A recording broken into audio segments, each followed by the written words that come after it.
कि भारत की भूमि पर जब मां आद्य शक्ति की स्थापना होती है, मां जगत जननी को जब विराजमान किया जाता है, या चैत्र नवरात्रे में, शरदीय नवरात्रे में, आषाढ़ी नवरात्रे में,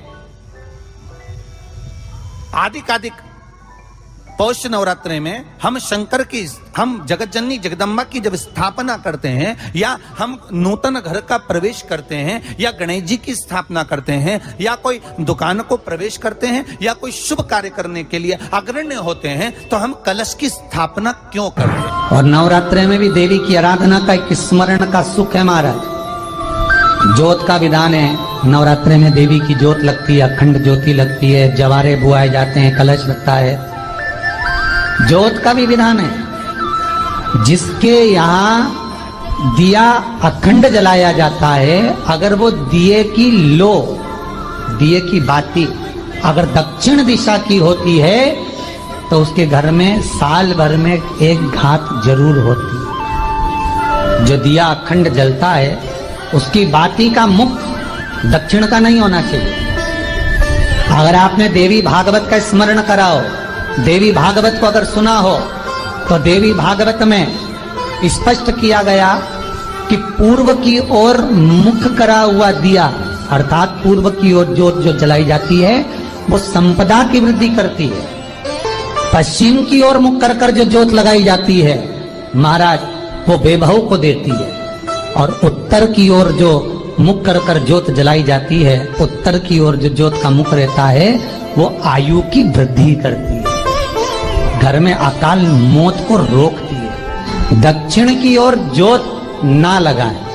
अगर आपको लगाना है पूरब की लगाएं, पश्चिम की लगाएं, या स्थापना होती है और पहले दिन आपको ये ज्ञान हो जाए कि बच्चे पूछें कि कलश क्यों रखा जाता है, कलश के ऊपर आम के पत्ते क्यों लगाए जाते हैं, कलश के ऊपर नारियल क्यों रखा जाता है, कलश के ऊपर 9 बार मोली क्यों बांधी जाती है, मोली मतलब लच्छा नाड़ा 9 बार क्यों लपेटा जाता है नारियल के ऊपर, कलश के ऊपर जब रखते हैं।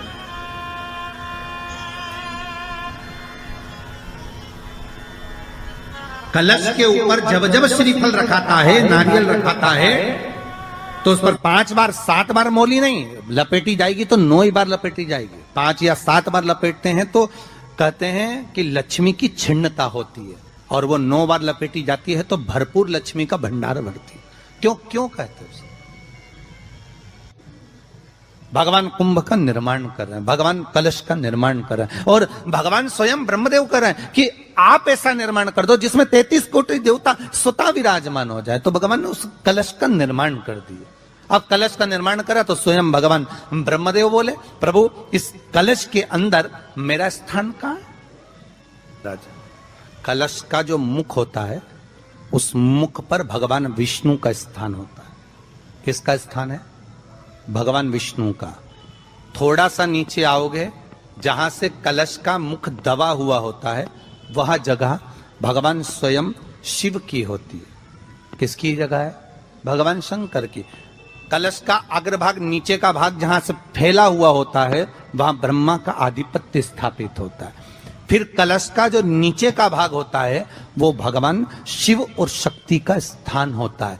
कलश के बाहरी भाग में, जहां पर बाहर का हिस्सा होता है, उस कलश के बाहरी भाग में 33 कोटि देवताओं को भगवान शंकर ने लाकर विराजमान किया होता है। महाराज, भगवान शंकर 33 कोटि देवताओं को निमंत्रण देकर उस कलश में विराजमान कर दिया।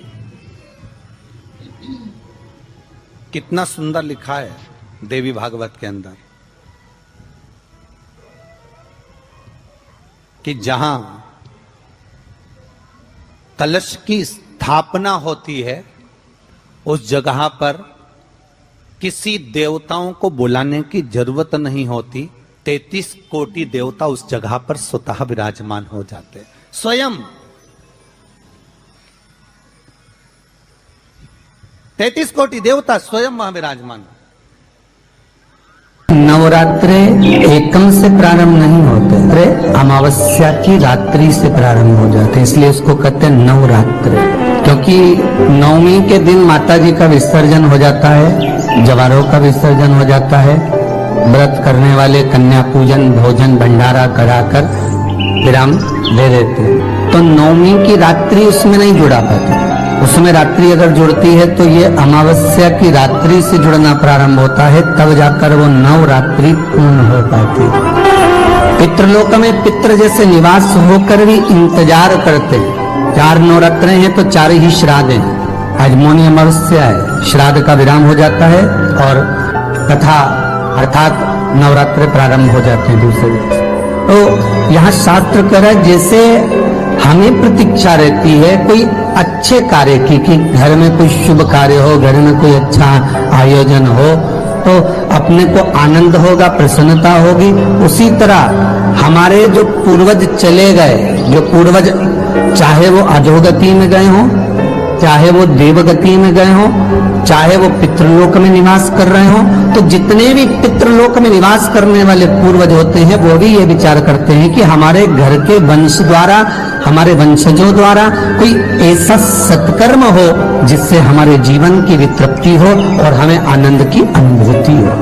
और ध्यान दीजिएगा महाराज, आपको चैत्री नवरात्र का स्मरण होगा, आपको शरदी नवरात्र का स्मरण होगा, पर जो आषाढ़ में और माघ में जो नवरात्रे पढ़ते हैं इसका एक आनंद ही दूसरा रहता है। बस इतना जरूर होता है कि दुनिया के लोग वो जो 2 नवरात्रे होते हैं उसमें कलश की स्थापना भी करते हैं, देवी का पूजन भी करते हैं, अर्चना भी करते हैं, मंदिरों में भीड़ भी रहती है और खूब प्रेम से माता का जगराता वगैरह सब होता है। पर ये जो नवरात्रे हैं 2 गुप्त नवरात्रे, इनका लोगों को स्मरण नहीं था। वो तो धीरे धीरे ये टीवी चैनल के माध्यम से कथाकारों ने, वक्ताओं ने स्मरण कराना जब चालू करा, धीरे धीरे बताना, मार्गदर्शन करना जब चालू करा, तब लोगों को ज्ञात होता गया कि कोई गुप्त नवरात्रा भी होता है, उसमें भी देवी की आराधना होती है। ये 4 नवरात्रे अलग अलग अवस्था के हैं, अलग अलग सुख के हैं और अलग अलग। अरे माता का दरबार सुहाना लगता है, सारे जग में जाना पहचाना लगता है। काल के पंजे से मेरी माँ बचाती है, डूबती नैया को भव से। आप तो गा ही नहीं रहे हो, साथ में तो बोलो। काल के पंजे से मेरी डूबती नैया को भव से, हाथ खाली आ गया हूँ माँ तेरे द्वारे, हाथ खाली आ गया हूँ माँ तेरे आंगन। आज खुशियों से भरो माता मेरा दामन, माता के चरणों में ठिकाना लगता है, दुनिया में जाना पहचाना लगता है। माता का दरबार सुहाना लगता है, दुनिया में जाना पहचाना लगता है। मल्लेश्वरी का दरबार सुहाना लगता है, दुनिया में जाना पहचाना लगता है। और मल्लेश्वरी माता की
पंजे मेरी माँ बचाती है, डूबती नैया को भव से पार